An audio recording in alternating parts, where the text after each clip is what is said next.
I mean, we all want to play GameCube games. Let's talk about it.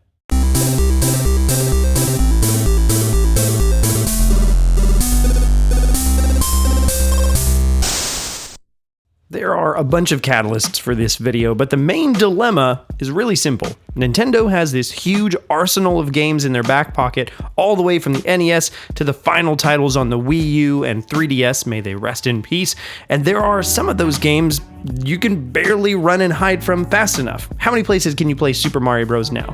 I heard from my grunkle at Nintendo that it's coming soon to all flat surfaces near you. But then there's the other end of the spectrum, not just games that haven't been re-released since their initial tenure, but whole consoles basically locked away on their hardware that Nintendo doesn't seem to care if we have access to. And I think the console in the hardest position that Nintendo may be scratching their heads how to leverage is the GameCube. One of the things that has me thinking about this is that since I'm not a physical game collector per se, I posted on Twitter that I went through my physical GameCube games and I'm thinking of selling some of the old ones I care less about. Basically, most of my third-party games besides Lord of the Rings: Return of the King, one of my favorite games on the GameCube, oddly enough, and Beautiful Joe 1 and 2, which I own but have yet to play. Feel free to follow me on Twitter if you'd like. But looking at these games, I was reminded that it would be fun to play some of the games I'm keeping, like Wind Waker or Metroid Prime or Wave Race Blue Storm, but I'm a sucker for the convenience of modern consoles, and more importantly, there's a bunch of GameCube games I'd love to play but don't actually own myself.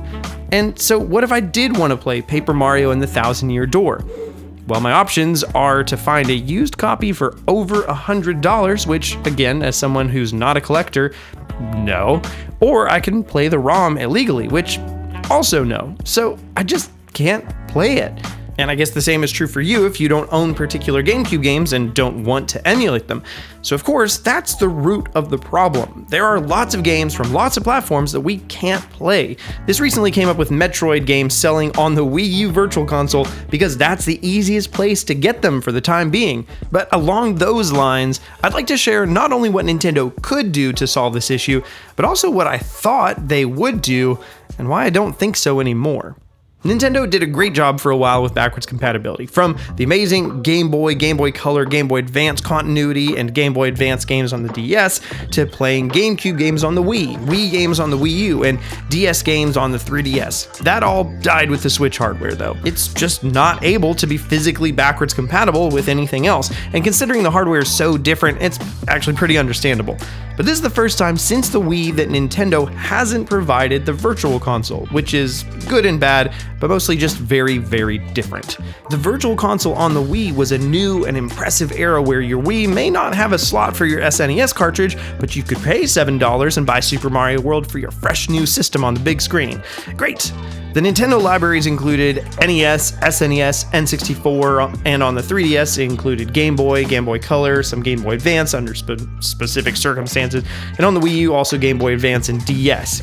And they all had some third-party console libraries as well, but I don't really care about those as much. This was an effective way to get games to the people, but came with a few major issues. Firstly, either you had to pay for Mario World on every single console Nintendo puts out, which sometimes people would for their big legacy titles, or if Nintendo decided to be kind and let you pay less to upgrade the game like they did from Wii to Wii U, then they'd ultimately risk making smaller and smaller profits on every console, and they are a business after all, so they didn't really want that.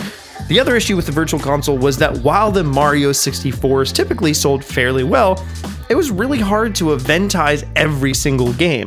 It would come out, maybe be neat for a day or a week, but then mostly fizzle out. So even the Mario 64 kinds of sales would eventually dry up comparatively.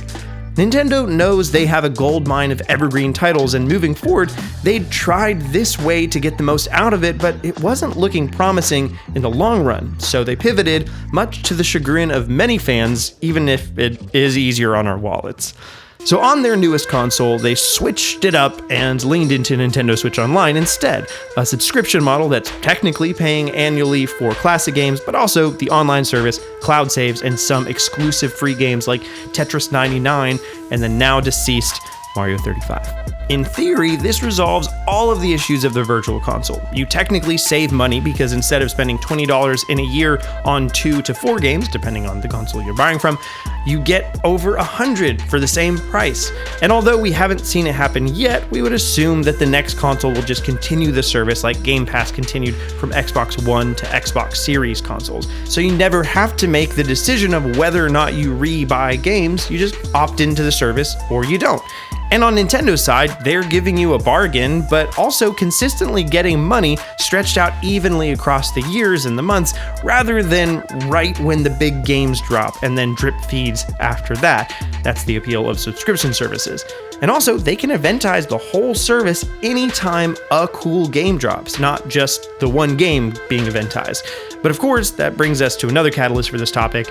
With just the NES and SNES library on Nintendo Switch Online, we haven't gotten any event-worthy games released in quite a while.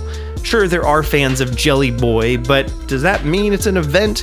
Probably not. And this is where the GameCube really starts to come into the conversation again. Sorry it took a minute to get here. I always think this background info really helps frame the main points as well as possible, so thanks for bearing with me. And this is also where I have to admit that I was just flat out wrong before. When Nintendo announced the Nintendo Switch Online was going to have classic games, they explicitly said that NES and SNES games were coming, and never talked about anything else. But I was absolutely confident that Game Boy and Game Boy Advance and N64 games would come, and that eventually so would GameCube. Before the Switch even came out, there were strong rumors that probably were true that Nintendo was working on GameCube emulation on the Nintendo NX. So that seems to suggest they had GameCube on the mind, and I bet they did finish that emulator, and that's what they ended up using for Mario Sunshine, for example, on the Super Mario 3D All-Stars collection. But that doesn't mean necessarily it's going to be part of a service. For now, I'm still holding out hope that the N64 and Game Boy line games will actually come eventually, maybe as early as this September, but I'm not banking on it. But GameCube, it's not happening, and I'll tell you why. I mean, one thought that's floated around for a while, and I would be fully on board with, is having a premium subscription or even several tiers to accommodate additional consoles, like pay $20 a year like it is currently for NES and SNES, or pay $30 or $40 a year to add Game Boy, Game Boy Color, and N64, and then $40 or $60 a year for those and also Game Boy Advance and GameCube. This solution is to mitigate the first big problem with GameCube games on the Switch Online. The games are arguably too valuable as games, and to Nintendo to justify putting on a subscription service. I think they always had the option in the back of their minds to consider bringing GameCube to Switch Online, but after several years of ports and remasters being just incredibly successful, I'm sure it's evident that even some extra money a year for some of the install base, valuable as it is, isn't as valuable as having the option to remaster Paper Mario and the Thousand Year Door, or the Metroid Prime Trilogy HD, or Pikmin 1 and 2, or bring over Wind Waker and Twilight Princess HD, and so on. And they could give some of these the Sunshine treatment, where it's basically just an enhanced port, or actually remaster the games and sell them for a full $60 with quality of life features and all that, especially in double packs of some sort. And on one hand, this is great. Maybe we'll get upgraded versions of Pikmin 1 and 2, but more realistically, it just means that we'd get the highlights and then still not get any kind of way to play Chibi Robo or 1080 Avalanche.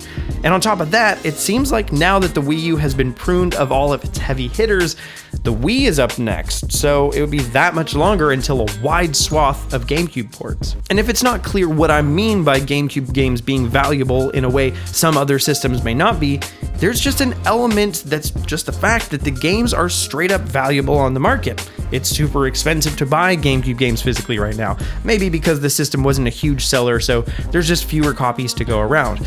But furthermore, I would argue that GameCube is just about the furthest back you can go and still have pretty much games based around modern sensibilities. Like, I love Mario 64, but as the originator of the 3D controllable camera and on a platformer, the game's certainly janky from a modern standpoint, even in the Mario 3D All-Stars release.